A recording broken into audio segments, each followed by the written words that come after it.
Thanks again to all of you that are participating in this Q&A by submitting your questions to the show on Twitter. If you want your questions answered about wrestling or non-wrestling related topics, I'll be doing Q&As from here on going forward every Monday, Wednesday, and Friday. All you have to do is take to Twitter, tweet your questions to @OTRSCentral, and just use the hashtag OTRSCentral, so that way I know that it's for a Q&A. And the best questions are what I'll get to in these Q&As.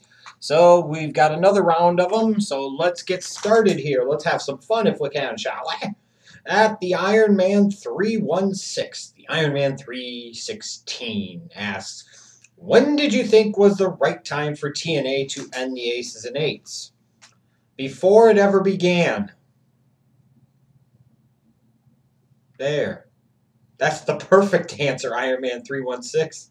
Before it ever began. And every week after it actually started, it just progressively got worse as it went along. Probably 6 to 9 months was all they needed. They drug this crap out for over a year.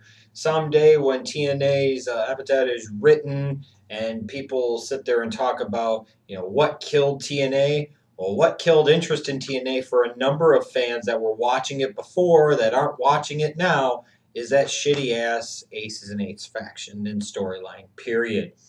At @the_great1, if possible, which two past or present wrestlers do you think could bring out the heel side in John Cena and why? Well, this is kind of a trick question because as I talked about before in a recent video, John Cena can't turn heel. He already is one. That's the truth. He is the obstacle. I don't care what the people are saying about, oh, he's not technically in heel because he's the good guy. No, when you get booed by a fair majority of the audience relatively consistently, you go detach whatever damn excuse you want to it, but at the end of the day, that makes the guy a crappy hero. And when he is booked in such a way that he goes from overcoming obstacles to becoming the obstacle himself, that, ladies and gentlemen, ding dong, makes him the heel in today's wrestling business, in today's WWE. If we want to look at this from a different standpoint and actually attempt to address and answer the question that @the_great1 has, the two guys that could bring out the heel side in John Cena, maybe Jake the Snake, and maybe somebody like Brian Pillman. What the hell? I'll shoot a little bit off the wall there. Especially if Brian Pillman pulls a gun on him. But no, Cena would probably sit there and stop the bullet cold in its tracks and would reverse course and head towards Brian Pillman and his family. At Michael_Corvin, do you think the WWE has turned the U.S. title into a somewhat modern-day equivalent of the old European title? No and hell no. And the reason for that is very simple. Is because the European title actually used to be defended on a consistent basis. The European title actually made relatively consistent appearances on television. Furthermore, the European title was actually used as some sort of launching tool for certain individuals. Furthermore, on top of that, when you look at the European title, there used to be feuds and storylines revolving around it. So no way, shape, or form, by no measurement, does the U.S. title even sniff the jock of the old European title, Mr. Corbin, and that's just the way it is. At Rare Breed RKO 97, will you do an updated video of where you rank superstars on the 5 tools? Yes. Is that coming next week, within 2 weeks, within a month? Not sure yet. Is that video coming? Yes, I will be doing a video talking about my 5-tool system to evaluate some of the future talents, if you will. Good question. Glad, because I think other people have wanted me to do this one as well. At ALC729, is the OTRSCentral show available on iTunes? If you're talking about the podcast, no. Frankly, the Schleg Daddy's not the most technologically savvy guy in the world, so if any of you out there know how I can actually go about getting that podcast on iTunes or anything else pertaining to OTRSCentral on iTunes, please feel free to inbox this channel or comment down below and let me know. Because this is not my strength. The newfangled contraptions and all the technological stuff is just not something I'm good with. I'm trying to catch up the best way I can.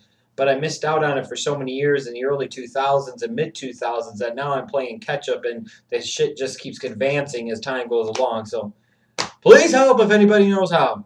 At John 900 Blaze 94, hey Schleg Daddy, I want to know how big your ego is. Pretty big. Pretty big. I think sometimes I maybe ramp up the volume on that ego just a little bit for the sake of entertainment for you, the OTRSCentral audience. But there is no denying that at age 33, the Schleg Daddy has a pretty healthy sized ego. There's no doubt about that. 15, 20 years ago, not so much. I was actually the exact opposite. I was probably one of the least egotistical, least arrogant, and least confident people you would ever run across. My self-esteem was very low with me, but not so much anymore, luckily for you. And can you compare your ego with other big names in pro wrestling? No, because if I compare my ego to somebody like Hogan or Bret Hart or Shawn Michaels or Austin, or Triple H or John Cena or Randy Orton, I fall spectacularly short. And that's just the truth. And in those guys' defense, and they all had it. Don't sit there and say, and Bret Hart did not have an ego. Shut up, he did too. Don't sit there and tell me Hogan didn't have a fucking ego. Of course he had an ego.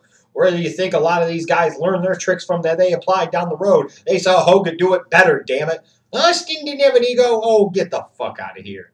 If you're a top guy, you probably got a pretty big ego. Especially when you're a top guy that's consistently featured as a top guy or the number one guy in a lot of these cases.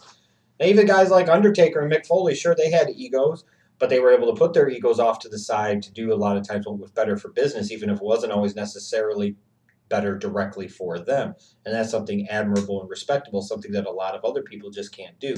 But my ego in no way, shape, or form measures up to somebody like God's. No. Brett or Sean or Austin or Hogan? Oh, hell no. At T_J_Nemec07, if the Spurs win the NBA championship this year, do you believe Tim Duncan and Coach Popovich will retire? Probably. I would have to say this. If the Spurs actually won the championship, they would have to know that they were doing it on borrowed time, and this was maybe their last great chance to win one, if it is even a last real great legitimate chance to win one. I think if you're in their position, you've done a lot, you've accomplished a lot. Popovich will be remembered as one of the great NBA coaches in history. Tim Duncan will go down as probably the unanimous greatest power forward in NBA history. As a result, you can have a chance to go out on top. You've done everything you could do. Why sit there and keep going at it? Why sit there and go through that grind for another season or two or three? Go out on top. I think they could. Not so much go on top because I don't think they'll win it all. But if they did, I think there's a good chance that one or both would probably retire. At Stephen Waz, during the Monday Night Wars, do you know if Vince and Ted really hated each other as much as it seems, or was it scripted? No, that was legit. Again, talking about egos, talking about the competitiveness of the businesses they were in, the fields they were in. There's some heat and animosity there going back into the early and mid 80s between Vince and Ted. That was legit. That was a shoot. At Owen the Birdman, what's your favorite match of all time?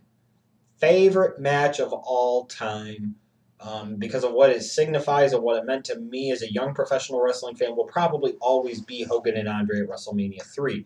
And then the other question, do you watch the Wrestling Gurus? Yes, I watch Mitch and them sometimes. I watch different people's videos sometimes. I don't watch as many YWC videos as I used to, frankly, but occasionally I do watch some. And yes, I have watched the Wrestling Gurus in the past. At MC_Big Bird, yes, and by Wrestling Gurus, I should have said Mitch Lightning. White Lightning! Anyways, at MC_Big Bird. I'm curious to know if you've ever been interested in a foreign sport like rugby or insert another sport. I'll tell this really quick story before I get off of here for this Q&A. And again, remember, you can submit your Q&A questions on Twitter to @OTRSCentral. Use the hashtag OTRSCentral to let me know that it's a Q&A question. As far as other sports, when I graduated high school in 1999, and I got my own place, and then I got my satellite dish and all of that crap, I used to sit there and I had that sports package, and I had Fox Sports World. So I'd be up till 3, 4 o'clock in the morning for whatever damn reason, because I was 18, 19 years old, whatever the hell else was I going to do. And I would sit there and I'd end up watching a lot of Australian rules football and rugby. I actually liked Australian rules football quite a bit. I thought it was fun. whenever I would sit there and see soccer playing, I'd be like, nope, time to go find something else. Maybe watch a movie. But I tried to get into rugby too. And rugby was a little bit of a frustrating sport for me to get into. But I will tell you this, MC_Big Bird. If you're a rugby fan, you should know this name that I'm going to invoke here in just a moment. Jonah Luma. Now, that was one dude that made me watch rugby because, by God, that dude was a fucking beast. I'm like, holy shit, that guy could play in the National Football League.